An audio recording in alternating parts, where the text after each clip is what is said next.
ओम श्री गुरु सत्ताय नमः।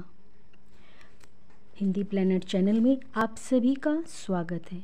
आज की मेरी वीडियो आधारित है भारतीय संस्कृति ज्ञान परीक्षा की पुस्तक संस्कृति सुगंध कक्षा 8 के पाठ 3 धर्म संस्कृति कला व साहित्य का संगम उत्तर प्रदेश। तो बच्चों, इस पाठ के अंतर्गत गंगा यमुना का क्षेत्र उत्तर प्रदेश ऐतिहासिक दृष्टि से बहुत ही महत्वपूर्ण भूभाग है और इसके बारे में बहुत ही विस्तार से वर्णन किया गया है।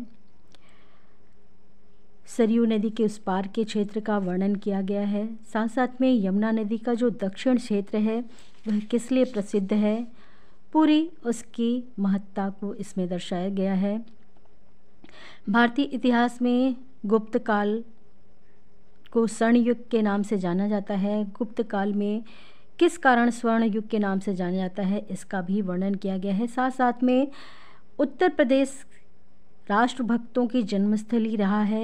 उन सभी महत्वपूर्ण क्रांतिकारियों, महत्वपूर्ण राष्ट्रभक्तों के का उल्लेख करते हुए यहाँ के प्रसिद्ध पर्यटन केंद्र, प्रसिद्ध तीर्थ वृंदावन, गायत्री के परम साधक परम पूज्य गुरुदेव पंडित आचार्य श्री राम शर्मा जी की अखंड ज्योति संस्थान का बड़ा ही मार्मिक वर्णन किया गया है। और इसके साथ साथ में अभ्यास प्रश्न के अंतर्गत 2 प्रश्न भी पूछे गए हैं और एक छोटी सी कथा दी हुई है पाठ के अंत में। आशा है आप सभी ने ये पाठ पढ़ा होगा और आपको अच्छे से स्पष्ट भी हो गया होगा। आप सभी की रिक्वेस्ट पर ही ये वीडियो मैं बना रही हूँ। आशा है आप लोगों के लिए बहुत ही हेल्पफुल रहेगा। उत्तर प्रदेश, जैसा कि आप सभी इस मानचित्र में देख रहे हैं, जो उत्तर प्रदेश का क्षेत्र है उसको लाल रंग से अंकित किया गया है भारत के नक्शे पर।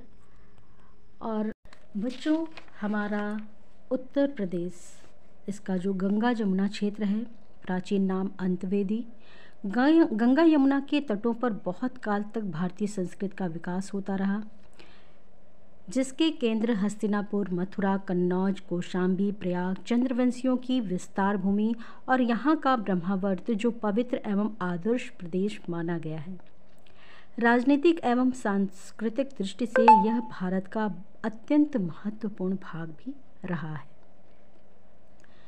ऐतिहासिक दृष्टि से बड़ा ही महत्वपूर्ण भाग है हमारा उत्तर प्रदेश। गंगा व सरयू के बीच का जो विस्तृत भूभाग है, इसके अंतर्गत पांचाल, अयोध्या, काशी, वाराणसी, रोहिलखंड, लखनऊ, फैजाबाद आदि दीर्घ काल तक राजनीतिक, प्रशासनिक, कला तथा संस्कृति के केंद्र एवं व्यावसायिक केंद्र रहे हैं। सरयू नदी के उस पार का जो क्षेत्र है वह ब्राह्मण धर्म के विकास की दृष्टि से बहुत प्रसिद्ध क्षेत्र रहा है। इसके अंतर्गत बहराइच, गोंडा, बस्ती, गोरखपुर, हठयोगी गोरखनाथ की जो साधना स्थली है तथा देवरिया, नेपाल की तराई में महात्मा बुद्ध की जो जन्म स्थली है लुम्बिनी वन, ये सभी बहुत। यमुना नदी का जो दक्षिण क्षेत्र है, इसके अंतर्गत बुंदेलखंड के झांसी, जालौन, हमीरपुर, बांदा, मिर्ज़ापुर इत्यादि क्षेत्र आते हैं। और विंध्य पर्वत की जो श्रृंखला है उसमें जो पथशिला क्षेत्र है, जो कि गुप्त काल तथा चंदेल शासनकाल की मूर्तिकला, देवमठ का प्रसिद्ध गुप्तकालीन मंदिर, चंदेलों के द्वारा निर्मित महोबा, कालपी, बरुआ सागर आदि में निर्मित मंदिर, किले तथा ऐतिहासिक अवशेष यहाँ की जो महानता है उसको दर्शाते हैं। मिर्ज़ापुर तथा बांदा, मानिकपुर की जो अनेक ऐतिहासिक गुफाएं हैं और उनमें जो चित्रकारी बनी है, पाषाण तथा ताम्रयुग के जो औजार हैं, तत्कालीन शासकों की जो कला का के प्रति प्रेम है उसको वो दर्शाते हैं। और भारतीय इतिहास में गुप्त काल जो है वो स्वर्ण युग के नाम से जाना जाता है। गुप्त काल को किस नाम से जानते हैं? स्वर्ण युग के नाम से जानते हैं। और इस काल में सामाजिक, आर्थिक, कला, साहित्य, शिक्षा के क्षेत्रों में बहुत उन्नति हुई। ये जो काल था वो संगीत, कृषि, व्यवसाय के क्षेत्रों में भी आगे था। और जो गुप्त काल है इसी सब कारण से स्वर्ण युग कहलाता है। आप जब हायर क्लासेस में जाएंगे तो इस पर बेस्ड एक क्वेश्चन भी आता है कि स्वर्ण युग किस काल को कहा जाता है या गुप्त काल को अन्य किस नाम से जाना जाता है। तो जो गुप्त काल है वो भारत का स्वर्ण युग कहलाता है। तो इसको बहुत ध्यान से आप लोग स्मरण रखिएगा, ध्यान रखिएगा, अच्छे से पढ़िएगा। अयोध्या में भगवान राम की जो जन्मभूमि है वहाँ पर रामायण संग्रहालय तथा श्री राम पार्क की स्थापना होने जा रही है ना। आगे चल कर के यहाँ पर विभिन्न प्रकार के अध्ययन और शोधशालाएँ भी बनेंगी। तो ये हमारा जो उत्तर प्रदेश है ये मर्यादा पुरुषोत्तम राम, योगेश्वर श्री कृष्ण, इसके साथ साथ अनेक महान महापुरुषों का काल रहा है। ठीक है, महात्मा बुद्ध हो गए, जैन तीर्थंकर हो गए, ये सभी इसी उत्तर प्रदेश की भूमि में उत्पन्न हुए। यहीं पर इनके नाम से हमारे उत्तर प्रदेश कह सकते हैं और भी विभूषित हो जाता है। ये उत्तर प्रदेश हमारे राष्ट्रभक्तों की भी जन्मस्थली रहा है। लक्ष्मीबाई, तात्या टोपे, चंद्रशेखर आज़ाद, मोतीलाल नेहरू, माफ़ करिएगा, जवाहरलाल नेहरू, पंडित श्री राम शर्मा आचार्य जी और रफ़ी अहमद किदवई, अटल बिहारी वाजपेयी, चरण सिंह, मदन मोहन मालवीय, लाल बहादुर शास्त्री, इंदिरा गांधी आदि ना जाने कितने प्रमुख राष्ट्रभक्तों की जन्मस्थली भी हमारा उत्तर प्रदेश रहा है। हमारे उत्तर प्रदेश ने 5 से अधिक प्रधानमंत्री इस देश को दिए हैं। प्रसिद्ध पर्यटन केंद्रों के बारे में बताया गया है इस पाठ में कि ताजमहल जो कि आगरा में स्थित है, सारनाथ जो बनारस में है, बिठूर कानपुर में है, गंगा यमुना सरस्वती त्रिवेणी संगम प्रयाग में है, कौशाम्बी हस्तिनापुर क्रांतिकारी भूमि मेरठ, नैमिषारण्य सीतापुर भी यहीं पर हैं। और इस प्रदेश ने अनेक संस्कृताचार्य, प्रसिद्ध हिंदी के लेखक, राष्ट्रकवि, दार्शनिक भी हमें प्रदान किए हैं जिन्होंने हमारे भारत के गौरव को बढ़ाया। हम सभी प्रसिद्ध कहानीकार प्रेमचंद को तो जानते ही हैं। हमारे कथा सम्राट कहे जाने वाले प्रेमचंद भी इसी भूमि पर पैदा हुए थे। कवि जयशंकर प्रसाद, लेखक महावीर प्रसाद द्विवेदी, रामचंद्र शुक्ल आदि अनेकानेक साहित्यकारों को जन्म दे करके माँ सरस्वती को के भंडार को हमारे इस उत्तर प्रदेश ने भरा है। भारत का इतिहास यदि हम कहें तो उत्तर प्रदेश के इतिहास के बिना अधूरा है। यहाँ पर वेदों, उपनिषदों, दर्शन, पुराणों, आयुर्वेद, ज्योतिष की रचना तथा ऋषियों की तपस्थली, शोध भूमि भी रही है। काशी में जो विश्वविख्यात शिक्षाविद हैं, संस्कृत के पुरोधा पंडित मदन मोहन मालवीय जी की द्वारा स्थापित एकमात्र हिंदू विश्वविद्यालय है। प्रसिद्ध विश्वनाथ महाकाल का मंदिर है। गंगा घाट पूजनीय व श्रद्धा के केंद्र हैं। ये सभी हमारे उत्तर प्रदेश की शोभा को बढ़ाते हैं। और फिर बनारसी साड़ियों व हस्तकला का हमारा यह जो क्षेत्र है उत्तर प्रदेश, ये जग में प्रसिद्ध है। पूरे संसार में यहाँ की बनारसी साड़ियाँ और हस्तकला प्रसिद्ध हैं। प्रसिद्ध तीर्थ वृंदावन भी इसी उत्तर प्रदेश में स्थित है। श्री कृष्ण की पावन लीला भूमि पूर्वी, पश्चिमी, उत्तरी व दक्षिणी कला संस्कृति का केंद्र है। सभी के मन को हरने वाला वात्सल्य ग्राम वृंदावन श्री कृष्ण जन्मभूमि आदि के दर्शन करने व गोवर्धन परिक्रमा करने हेतु हर वर्ष लाखों श्रद्धालु मथुरा पहुँचते हैं।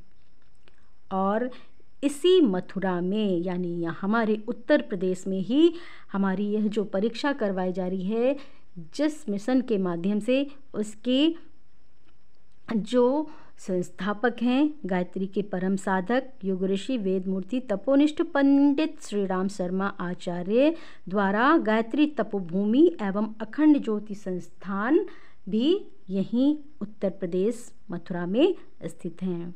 यहाँ से धर्म एवं आध्यात्म के तत्व ज्ञान का वैज्ञानिक विश्लेषण का ज्ञान कराने वाली अखंड ज्योति पत्रिका का एवं शिक्षा शिक्षण स्वावलंबन का बोध कराने वाली युग निर्माण योजना पत्रिका का प्रकाशन होता है। ये जो मथुरा में अखंड ज्योति संस्थान स्थापित है, वहाँ से ही ये सारा कार्य होता है। और हमारे परम पूज्य गुरुदेव पंडित श्री राम शर्मा आचार्य, जो कि अखिल भारतीय गायत्री परिवार के संस्थापक हैं, जिनके माध्यम से इस भारतीय संस्कृति परीक्षा योजना चलाई गई थी, उनके माध्यम से हमारा मथुरा क्षेत्र में, पूरा मथुरा क्षेत्र गायत्री तपोभूमि के नाम से भी जाना जाता है। वहीं पर पास में कृष्ण जी की जन्मस्थली है और उसी से के पास में गायत्री तपोभूमि स्थित है। तो बच्चों, इस पाठ को पढ़ करके आप सभी को उत्तर प्रदेश के विषय में विस्तृत जानकारी प्राप्त हो गई होगी।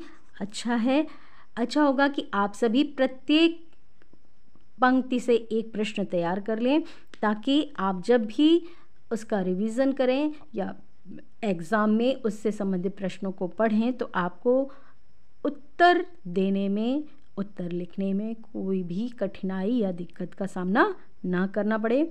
और इस पाठ के अंतर्गत 2 प्रश्न भी दिए हुए हैं। पहला प्रश्न है, श्री कृष्ण की जन्मभूमि स्थित है, कहाँ पर स्थित है, ये आपको बताना है। दूसरा, पंडित मदन मोहन मालवीय जी द्वारा स्थापित विश्वविद्यालय का नाम क्या है। तो आप चाहें तो कमेंट बॉक्स में इसका उत्तर लिख सकते हैं, या आप अपने पास किसी कॉपी पेन पर किसी कॉपी पर इसके उत्तर को लिख लें, ताकि जब भी परीक्षा में यदि पूछा जाता है ये प्रश्न तो उसका उत्तर आप बहुत ही सजगता से दे सकें। भगवान भी भजन करते हैं, इस शीर्षक से इस पाठ के अंतर्गत एक कहानी भी दी हुई है, जिसको कि मैं आप लोगों के सामने प्रस्तुत करती हूँ। यह अधिकार नारद जी को ही था कि वे भगवान कृष्ण के अंतःपुर तक चले जाते थे और उन्हें अंतःपुर में जाने के लिए किसी के टोकने का किसी को साहस भी नहीं होता था। एक बार ऐसे ही जब वे द्वारका पहुँचे तो भगवान श्री कृष्ण कहीं दिखाई नहीं दिए। उनको जब वे द्वारका पहुँचे तो उन्हें भगवान श्री कृष्ण कहीं दिखाई नहीं दिए। नारद सीधे रुक्मिणी के पास पहुँचे और पूछा, आज यजमान के दर्शन नहीं हो रहे हैं, कहाँ हैं वे? यजमान यानी श्री कृष्ण के। रुक्मिणी ने पूजा गृह की ओर संकेत करते हुए कहा, वहाँ बैठे जप कर रहे हैं, यानी भगवान कृष्ण जाप कर रहे थे पूजा घर में बैठ करके जब नारद जी उनसे मिलने जाते हैं। नारद जी को बड़ा आश्चर्य हुआ। वे पूजा गृह में पहुँचते हैं तो देखते हैं भगवान कृष्ण सचमुच में ध्यान लगाए बैठे हुए हैं। नारद की आहट पाते ही उन्होंने आंखें खोल दी और उनका हंस करके स्वागत किया। नारद को बड़ा आश्चर्य हुआ। उन्होंने पूछा, हे भगवान, आप किसका ध्यान करते हैं? भगवान कृष्ण ने गंभीर होकर के उत्तर दिया, नारद, जो मेरा ध्यान करते हैं मुझे भी उनका ध्यान करना पड़ता है।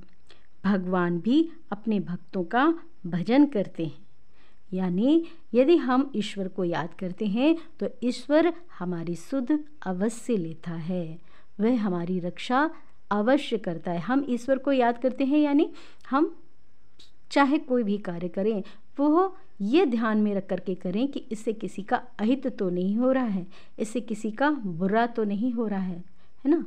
इसलिए जब हम ऐसा सोच करके कोई कार्य करेंगे, सत्कार्य करेंगे, तो भगवान भी, ईश्वर भी हमारी मदद करेगा। इस कहानी का उद्देश्य यही है बताना कि हमें कोई भी कार्य करते वक्त हमेशा ये ध्यान रखना है कि हमारे माध्यम से किसी का अहित ना हो और सदैव प्रभु को याद करते हुए हमें अच्छे कार्य, सत्कार्य करते रहना चाहिए।